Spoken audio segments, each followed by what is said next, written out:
Oh, please tell me that's it. This is round 40 of Very Strict Judge. 29, 23. And this is how I beat it. Okay, so this is going to be a very lengthy explanation, so I'll leave footage of the winning run in the corner because I don't play Subway Surfers or do Minecraft parkour, but I figure some of you might need the stimulating content to process all of this anyway. If you'd like to see the raw, uncut footage of the stream I did this on, check the link in the description or my Twitch channel. The objective for getting to round 40 here is simple. We must generate enough points with the mostly randomized sets of gemstones that we get, and the techniques that we get to refine them, to reach the target score of 3.1 million points within 40 rounds. However, under strict judge rules, we must rebuy the techniques that we use on the workbench.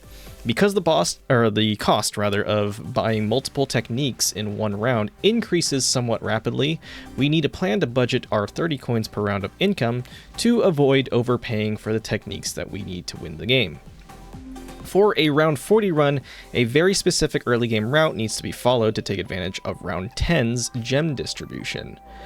And we need to save up enough money while purchasing the initial full set of techniques to be able to rebuy the techniques quickly over 2 rounds as often as possible. This is the tedious part. Many of my runs went to die here because of lackluster shop rolls or just not enough red gems in the early game. So let's begin class with this example run and you'll see what I mean. On round 1, we are given basic tempering 1 and advanced tempering 1 and basic tempering 2. These are free, and for future reference, I'm going to refer to these by the color of gem that they affect, as well as their processing tier for their level. So in this case, we are given red 1's level 2 and red 2's level 1. We aren't given any starting coins, so we can't buy a workbench upgrade or refresh, and the starting distribution for round 1 is 25 gems of each type. So, the most efficient way to clear round 1 is to simply engrave with an empty bench. Now, before you panic, I know the estimated score is 100. Let's read this special effect here. This is because our red 1's level 2 special effect is to allow it to take effect from your hand, right? So priority over other techniques takes effect at the techniques area, which is like what I like to call your hand. And this basically doubles the value of these 25 red gems because they will upgrade into a 2 points per gem score value. So if you put it on the workbench, you can see it generates enough score for the target score, and that's fine. But we don't have to play it on the workbench, and we will keep this so we don't have to repurchase it.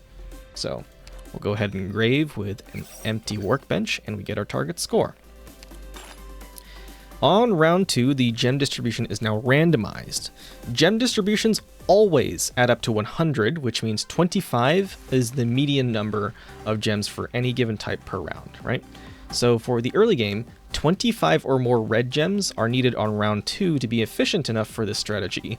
Otherwise, we're going to be wasting coins on playing other techniques from our hand, especially the ones that we haven't fully upgraded yet. And there won't be enough coins later to play enough full power combos. And you'll see this in my winning run, this actually becomes a problem. So during the shop phase of round 2, ideally we find the last copy of red 1 to bring it to level 3 for the 2 times multiplier special effect. So this makes it so that those 25 or more red gems will be enough to clear the target score without having to overinvest or play other techniques that we're trying to collect.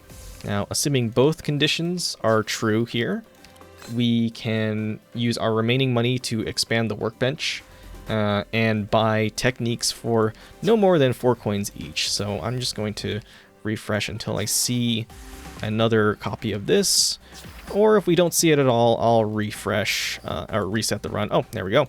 And I'll record again. But in this case, the run lives, so we'll just buy what we can and go to our workbench. And this should be enough. Perfect, 9 points over. Now, during round 3's shop phase, we have to pay attention to the red gems again. So if it's 24 or less, we have to find enough copies of red 2s to fully level it to level 3 in order for the run to survive and generate enough points. If there are 25 or more red gems on round 3, you can chill for a bit. You still need to find these red 2s, but you can stall until round 4's shop phase to do so. For rerolling strategies here, it's really up to you. You can try to buy out some of the techniques to thin out the remaining pool, as you can see here.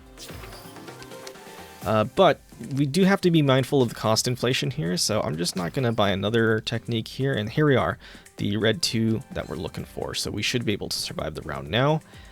So we go to Workbench, Engrave with an empty workbench, and we are fine. Now, a lot of runs are going to fail on rounds 2, 3, and 4 because we just straight up don't find enough red 1s or red 2s. Or we just don't have enough red gems in the randomized distribution. However, round 4 here is a fixed distribution. So you'll note in my winning run, we do have to get red 2s on round 3.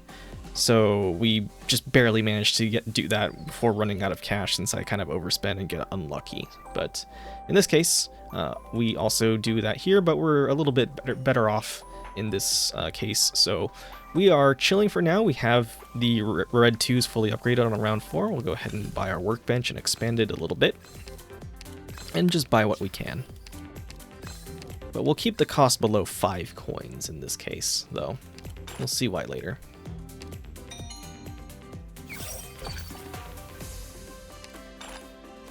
Okay, so if your run has survived by round 5, this is usually a good sign, but you'll have to keep up the pace with purchasing workbench upgrades and techniques so that eventually you have a fully leveled red 3 that automatically plays from your hand. So we found that, but we're out of money here, so we're just going to go to the workbench. And this is necessary since red 2s aren't going to cut it for the target score in the early game. You'll get to a point where you just need the extra points from red 3s. In fact, this might be it here. Not quite. We still have plenty of score left to do, but the target score will outpace it eventually, and so you'll need to pick these up and make sure that it's auto-playing from your hand. So in this case, there we go. We got red 3s, and we'll pick up the ones for the 5 there. Not the most efficient, but it'll do. And we basically just rinse repeat this for round 6 through 9s. We save up, we fully unlock the workbench, and we try to buy out the shop. I'm also going to note that if you're going to watch the full stream VOD, I did have my mic muted for a little bit. It was just kind of a mishap there, but all of the gameplay footage is fully preserved, so no harm there. I'm gonna avoid this since this is still just round 9. It was just a mishap with, Twitch ads and whatnot, so it is what it is. Anyways, round 10, we finish purchasing the last of the techniques and we sell out the shop for the first time. This also happens to be the round where there is a guaranteed 50 gold gem distribution. So if you look at your target list, there it is, 50. So this is huge for 2 reasons. One is that we can generate a lot of these. And this is in part due to teal 1s, granting a flat bonus to them. But then we multiply it all with golds 1 through 3. Now, anyone who's played Balatro can tell you that chaining together quote-unquote X mults, or cross multiply. So this would be a 5x, this would be an 8x or a 9x in Balatro. Chaining those together gets you very, very big numbers, and this is effectively what we're taking advantage of here. The second reason is that the resulting gold gems can be turned into even more score with the use of max leveled blue 1s and blue 2s. Now the special effects here make it so that every single gem gets converted and evenly divided before processing, so that they can be used efficiently to make higher tiered product gems that are worth even more score. And so this is going to make the effective multiplier absolutely bonkers. I think it's something around 18 or so. I honestly forget where I actually did the math for this, but this is why the power combo is so potent. And it's because of these special effects and also taking advantage of the mult. So our full power combo is as follows. We play a teal 1 to get extra flat golds from the conversion. Then we play golds 1 through 3, all of the gold multiplier cards here. And then blue 1 and blue 2 in that order, fully leveled if possible. Besides reds 1 through 3 through auto-playing, this will be the only hand we play on the bench for the rest of the game, and we will focus on rebuying this hand as efficiently as possible. If we are unable to rebuy this hand fully, there's a strict priority we need to follow in order to retain as much value as possible. We'll go over that more when we finally get to round 40 and see what happens there on my winning run. And look at that, 6.3k gems and 300k score. I'll touch on those numbers again later. For the rest of the rounds, we follow a relatively simple budgeting rule and hope that we get as many gold or teal gems as possible on the rounds that we play the combo where the gems are randomized. And this will maximize the amount of golds that get turned into blues at the end. So the strategy is as follows. We always buy 6 cards from the shop, 6 techniques. So we go 1, 2, 3, refresh once, 4, 5, 6. It doesn't matter which ones they are, since we're just basically rebuying our hand, and it's always going to be what we just used. And then we look at the amount of coins that we have left over in the upper right. So if it's greater or equal to 24, then we can afford to rebuy 9 techniques per round. So we'll refresh one more time and buy 7, 8, and 9. And then we'll do the same on the next round. So we'll go to our workbench, we'll just hit engrave, let the reds play automatically, and we go 1, 2, 3, 4, 5, 6, refresh one more time, 7, 8, and 9, and that gets us our power combo. We go to workbench and we just play it again.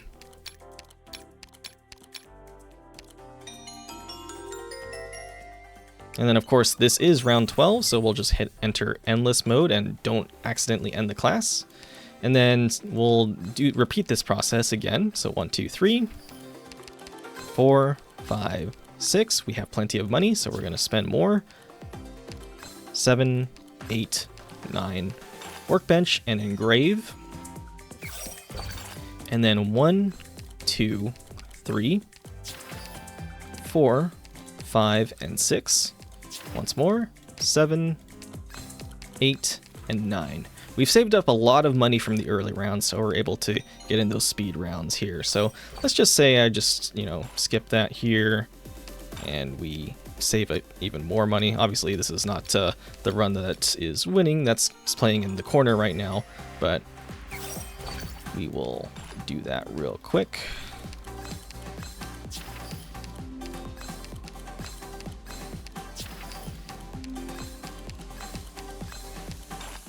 And it's just that simple, really.